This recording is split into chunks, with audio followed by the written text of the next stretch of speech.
Alright, we got a bunch of facts to go over in this in-depth horror review, finally, of the classic Halloween, John Carpenter's Halloween. 1978. Filmed in 78, released in 78. This is JBM from Mr. Creepshow Night's Horror Channel. And L-Mid, originally titled The Babysitter Murders.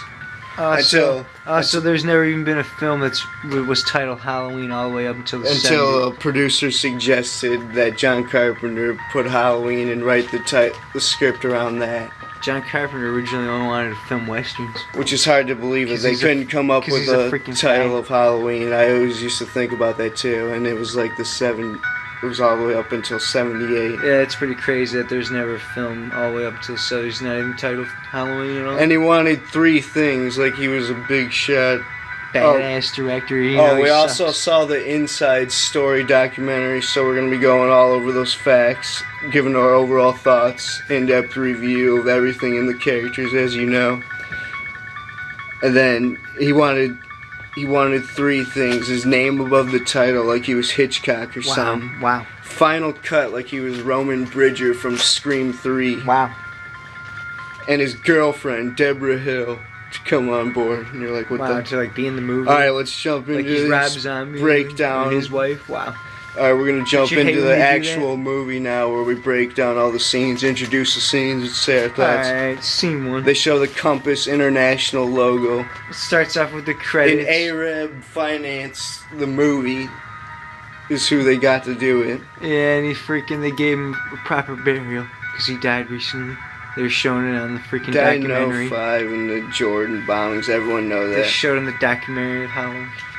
That's why the Halloween franchise was kind of in production hell, because they had no one to back it financially. And he's the only one that did, yeah.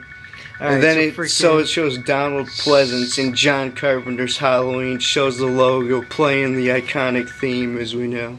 Starts up. And they have a jack-o'-lantern, a whack jack-o'-lantern. I know, and it's like Windows 98. I know everyone else had to have noticed that, like, no one on set could carve a good jack-o'-lantern. They were all whack done throughout the whole movie. Circle eyes and retarded. So anyway, it's showing the theme and the orange credits, and they're fading to red.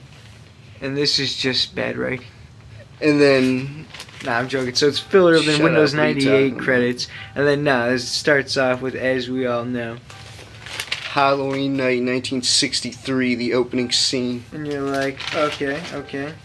And freaking, it's the killer's POV of someone walking up to the house, and you see the freaking front, and it's the freaking, the tight pumpkin, actually the whack pumpkin. The 6-year-old boy. And then he's walking around the house, and freaking, this is all one take. It's John Carpenter's style of it being shot raw, like he mapped it out. In the documentary, he thinks he's the shit because he mapped out this one-take POV shot, but really it's just annoying. So he looks at the window and he sees the girl. Actually, all horror movies were kind of stuck in that POV shot of the killer for like since Psycho in 1960, then for a while, all the way in through the 80s. Alright, so you see the killer's POV looking also through the this window. slasher horror movie also inspired the 80s slashers of doing horrors around holidays like Thanksgiving, like Happy Birthday and April Fool's Day.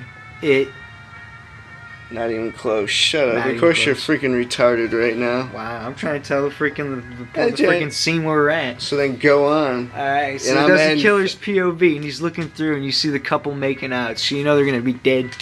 So freaking, and then he comes inside out through the back door, and then freaking he goes and you see freaking someone's hands, it's like someone's butt hands, get the knife. His older sister. And then they go upstairs, and he goes to the kitchen stairs. He already blew his load in Judith Myers within 15 seconds in that one take of the POV shot. They're making out on the couch. They go upstairs. He comes in the house, grabs the knife, and then freaking he sees the boyfriend come back downstairs. He leaves.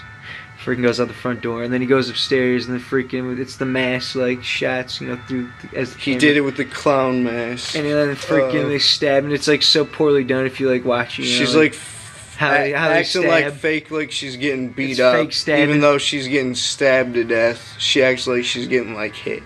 JBM would say they went legits because they showed the tits. They didn't show shits, is what they didn't show. Wow, battle shits. Shut the. Okay, so then freaking she's dead, and then freaking he comes outside. No, the it was front. like a little bit of blood. They don't even show they blood. play the Then theme. then they cut it, and He then they comes like show outside. blood of like They're her playing the like theme the holding whole her time the tits. credits when the movie first starts, but no. And then he runs outside, and, No, and it's there's the no father blood and on Michael, and he's the like mother, Michael, of course. and we don't even get to Like find Michael? out whatever happens to their parents. There's no prop blood on him. They should have prop blood all over the kid. Like what the heck? And that's when that's when the devil freeze. No, that's when they freeze like it's a play or something, and they freaking pan That's out. the night they when pan devil, the camera up, and he's when like, the devil zapped all of Michael's personality and it consumed him full of evil on that Hollywood night, All Hallows Eve. like, 1963. like Damien from The Omen. He was consumed. No, like Zachary Binks from Hocus Pocus. Just pure evil. Alright, so then freaking... So she's dead. He comes out. How many people have made fun of this? No reaction. They're like waiting for... It's like a play. They're like waiting for the curtains to like come down or something. Then it cuts to Smiths Grove, Illinois. It's like Smith Grove, Illinois, October 30th, 1978. And you're like smoking hot. Oh. And then it's like freaking the nurse and You're freaking... expecting a dirt bike in this movie. You're like, great, 1978. Nah, and then it's the rainy freaking the ride of the car, and it's Loomis and the nurse visiting with the nurse. Yeah. And they're like talking about freaking how Michael Myers is freaking driving in the rain. He's talking about this Loomis patient. is like he's so evil. He needs to be locked up. He's like I spent the monster. first few years trying to get through him, but now I just try to lock him. She's like smoking. She's smoking Pall Malls, and then like in 2 seconds she's already smoking, and then 2 seconds she lights up another one. Like also, I haven't even seen bad editing. I haven't even seen the deleted scene where Loomis is talking to the board in a while, where he's like, "Don't let him out." That was like made for NBC. Skipping scenes. I'm not skipping. I'm talking about a deleted scene, you douche. Wow. That NBC scene. Yeah, deleted. I haven't seen it since like 06. And then the Halloween theme starts playing, and we see like zombie patients. So they get up to the ward. Yeah, they get up to the psych ward, and all the patients are loose and freaking standing in the rain. And then he's like, Loomis gets out of the car, like, to go to the fence. Yeah, to go to the fence, and then freaking. It's like a Star Trek sound effect. Yeah, it's like Star Trek sound effect, sci-fi, of Michael climbing on the car. No, he cracks the window with the wrench in his hand. Yeah, and then he he first reaches down, puts his butt fingers all over the nurse's face. We gotta say it. And then like how it was originally titled The Babysitter Murders. If it wasn't titled Halloween, then like Nate Dunning still wouldn't have seen it by now. I mean, this isn't like obviously a flawless film, but well, you're gonna get a lot more show if it's some kind of like Halloween. Suspenseful moments. We'll go over all the scenes as we know.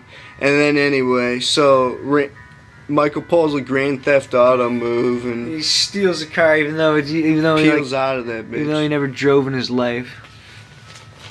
And then it's like Haddonfield Halloween Day, and it's like, oh, and they drop the prop leaf because they're filming in California. It's so pathetic. And they like painted the leaves as they were saying, yeah. And they like this was so low budget Jamie Lee Curtis's character. That was the deal, that he could make a good suspenseful, good horror movie on a short budget in Halloween. He's like, you can pull it off, all right. Nah, then Laurie Strode comes out with her dad, and they're both leaving for the day, and freaking he's just like, play the Halloween thing. He's like, don't forget to drop off the key at the Myers house. She's like, I won't. They treat her parents like as an extra. Yeah, I get it. Muy importante. Important. That means important, All right, we're not gonna. I don't want to refer to the remake because we're gonna be doing an in-depth review on the remake. Alright, so eventually. So then she's walking to school. It's the music playing a little bit. Yeah, so play it. What are you doing? She runs play into that main theme where it's like. Ding. She runs into freaking Tommy Doyle, and then like that's when you see like when they're down the road, you can see the freaking palm tree. Alright, we forgot to get these shout-outs out of the way too. We can't talk about a Halloween movie without talking about the Myers Fan 25. Wow. And Halloween 661.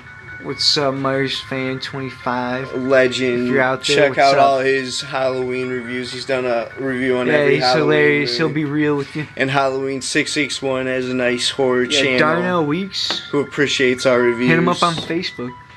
Hit him up on Twitter. Shut up. Hit him up on his Via Mobile. Don't you just want to punch someone in the face right now? Yeah, tell me about it. Yeah, Alright, so freaking... Alright, so, Can we make popcorn? Yeah. Can we carve jack-o'-lanterns? Yeah, sure. Sure, kiddo. Can we bob for apples? Yeah, sure. And then he's like, hey, where are we going? And she's then like, it's I gotta the stop at Myers house. The Myers house. She's like, he's like, you don't want to go in there. That's the boogeyman's. Oh, the concept of this is just badass. I hear it's haunted. Of the in town, the haunted house, the legend of that town. Has a haunted house. Of 15 years ago, it's that he's coming home. 15 years after the murders, and they go on the haunted house on Halloween Day. It's so freaking creepy. And you know, as we know, Michael Myers is in the house at the time, and it's just badass shots. It's the theme playing, yeah, and she goes up and puts the key on the mat, under the mat, and freaking that's the inside shot. He's like, my friend told me bad things. And it's freaking, and it's she's like, your friend. And it's Michael. The 6th grade. It's Michael in the freaking shades, all inside in the shade in the dark inside there. It's local like, legend, condemned house. And you know, there's got to be spirit activity in there. It's another sci-fi sound effect too when he's in there. He returns home on the 15th anniversary. Reminds me of Scream 4 with Sidney Prescott. Alright, so then it cuts right from there to freaking Loomis and the freaking guy at the psych ward, like the president of the psych ward. And he's just like talking about like, hey, we put out two roadblocks on all points bulletin, and he's like, that wouldn't stop a 5-year-old. And it's like hilarious Loomis. Oh, yeah. It's hilarious Loomis lines. Yeah, and he's just like, you should have told someone. And he's like, where is he going? He's going to Haddonfield. And he's like, I'm not responsible. He's like, you could go and tell everyone where he's going. He's like, he's your patient, so I'm not responsible. He was just like, he was driving good last night. Maybe someone gave him lessons. Someone around here gave him lessons. Even though freaking and he's like, where's he going? Loomis knows he's a mute or something. He doesn't even talk to anyone the past 15 years. Haddonfield is 150 miles away from here. That's what he says. Loomis. Your freaking fact. The Halloween franchise wouldn't be the same without Donald Pleasence's performance with Loomis. I wish it would have been Christopher Lee, but Donald Pleasence did an amazing job. So then it cuts back to Jamie. Peter Cushing would have done awesome too. And then it's like the Michael Myers shot where it's like the camera of him over his shoulder and freaking looking down the sidewalk. Yeah, but Loomis knows he's a mute consumed by evil. And then it's the classroom scene. So freaking Michael Myers is already in Haddonfield.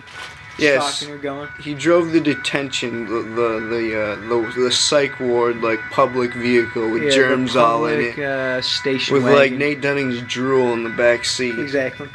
And it's the classroom scene, and then it's Laurie. She sees the car.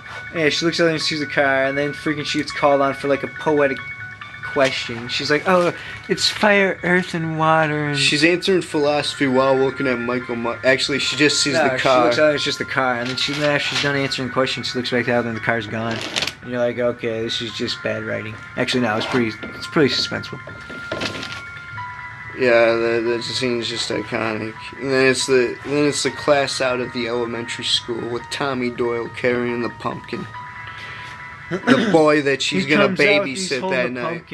And freaking the 3 kids. No, so Michael Myers just decides to stalk them because because Michael Myers saw him at the house. He doesn't know him or anything. So the 3 kids, they like told the 3 kid actors, they're like, here's your line. Just say the boogeyman's gonna get you, and just repeat it. I know. So the kids repeat it. Hey, the boogeyman's gonna get you. And then no. Carpenter's so cracked out that he just didn't give directions to any of his actors. He would just say the line. He wouldn't let them ad lib. He would just say the line. And the kid was like, and any ad libbing kind of sucked. And he's just like, and we get candy. He's just like, he's like, you know what happens on Halloween? He's like, and he's just, yeah, we get candy. Like a little girl. Play the suspenseful Halloween theme. Oh, the suspenseful one? Yeah, kids getting bullied in a script. Who hasn't seen that in a movie? Never heard of it. And he runs right into the pencil-thin Michael Myers stunt guy. We gotta say there's 5 different guys played the stunt guy. You mean played Michael Myers. The shape? The shape, as Darnell Weeks would say, and as Michael Myers. As they referred to him in the original screenplay. the shape. Alright, so we're left with the kid getting bullied. Because he is void of he's personality. Because he's been consumed by he's evil. like, no, the boogeyman comes out on Halloween. And then they freaking push him over and he cracks his pumpkin. And it's like, yeah, we already mentioned that. And then, so then, and he runs into Michael Myers. And then Michael Myers gets in his car. No, the thing kicks in, Remedy runs in, it's like, and you're like, oh. And then freaking he gets in his car, and he creeps and follows the little boy forever. Alright, like, okay, is he gonna rape him? We got more facts. Okay. Go to part 2. You're like, is he gonna rape